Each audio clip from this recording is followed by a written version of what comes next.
Welcome back, everyone. You've probably seen the commercial ads featuring the most interesting man in the world, but our next guest may just be his female counterpart. Here's a small, very small snapshot of her amazing life story. Here she is as a Fulbright scholar in Europe.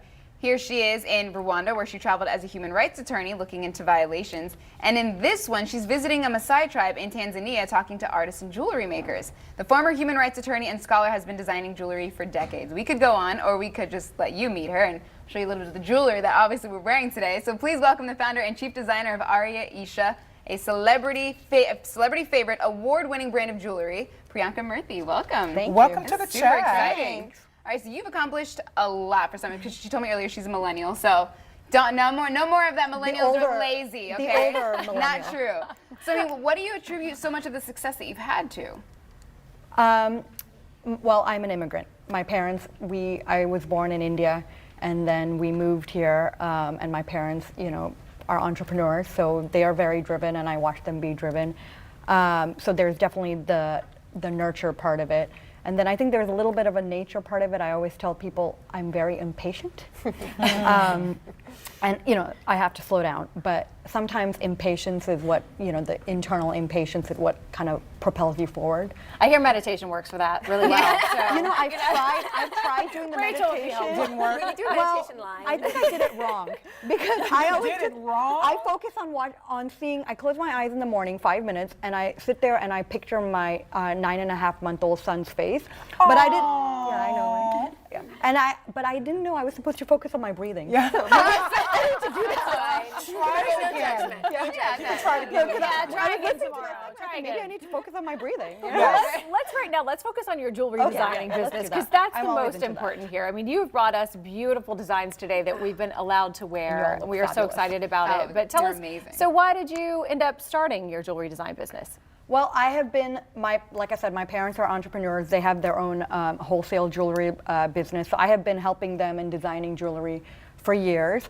I practice law. I love the law. I'm kind of a law geek, but it didn't really satiate the creative side that I have.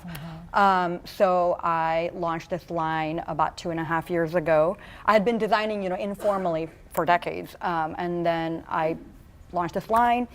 It started doing well, and then, So when you said you were designing jewelry, take us through the process, because I'm thinking you get a pen and a piece of paper and you draw an earring or how you want it to look. Okay, if that's the case, if that's what you do, what happens after that? Okay, so every time I do a collection, it is a pen and paper thing, Okay. so you're right.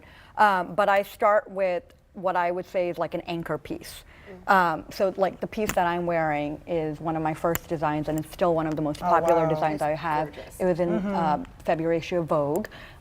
This little magazine we kind may of have a big heard about. deal, But I that's my anchor piece. And then when I designed that, and then I start thinking about what are the different things that could go with it. So not every woman likes long jewelry. Some people like dainty. So I stay true to my aesthetic, but then I try to design for different women. I'm a small little person, but I have this thing for big jewelry. I like big color jewelry. But a lot of women don't, but they still want the look. So we'll see later on, I have something similar, which is a smaller look, but it still has that same aesthetic. So you start off kind of doing what you want to do, and then you start kind of, it's almost like law in a way, where you kind of whittle it down, like it's like writing a brief in a way. You start with a bunch of stuff, and then you whittle it down to what makes sense. That is so cool. Interesting. Okay, so now I'm going to get in your business for a little bit. Go for it.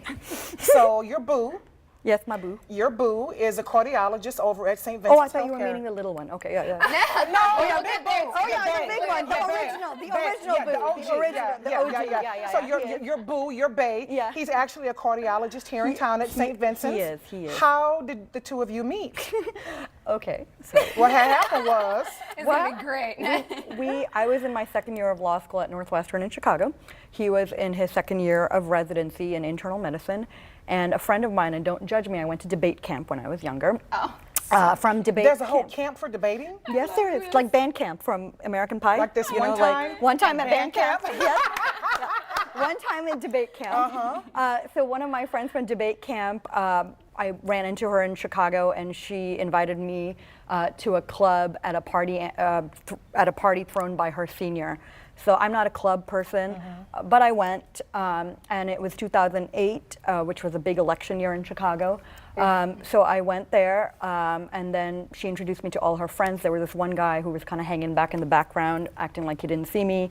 But halfway through my time there, we started debating. It was like one of those oot clubs. Oh my God. And there was go-go dancers in the background, and halfway through the time, we started debating politics with go-go dancers in the Oh my background. Who won? gosh. Huh? Who won? Right. It was a draw. Oh. I like to think I won. I like to think I You won, I'm sure. But objectively, may have been a draw. Oh my gosh, what a way to meet someone over a debate. Wow. Right. It sounds like so normal for you. Like, of course, Yeah. everyone who knows you, like, that's so Pri. Like, of course that You're would happen. right, yeah. Is that how it happened? So does that mean when the seems two like of we've met you already. were going to get married, did you design your own wedding rings? Did you I really? did. How awesome is that? And actually, that's like the informal kind of designing. And then I did some for friends, and that's when I started realizing, well, I like doing this. And then I made a couple of pieces, and it just kind of, sometimes things find you rather than you find it. When it's meant to be, it finds you. Yeah. What about the name? Yeah, exactly. The name. Did you find the name, or did it find you? That one I found, or Okay. I thought of that one. But in a way, you could say actually that it found me. So Arya Isha means goddess of truth in Sanskrit, which is the root of North Indian languages. And so the inspiration behind the name is everybody, like in all my travels, I've seen everybody sort of looking for truth, whether it's in their career, in their life, in whatever, And so for me, I found my career truth in jewelry. So Arya Isha. How did the diamonds find you? They've not found me yet. Can you send them over to my place? We'll see what we can do. They're pretty stunning, and all of the they're the so gems and the gorgeous. stones. How do you find them? So I work with only a limited set of vendors. I make sure that first of all, they provide good quality products, but I don't want anyone's arm being cut off in the process of my gems and diamonds being used.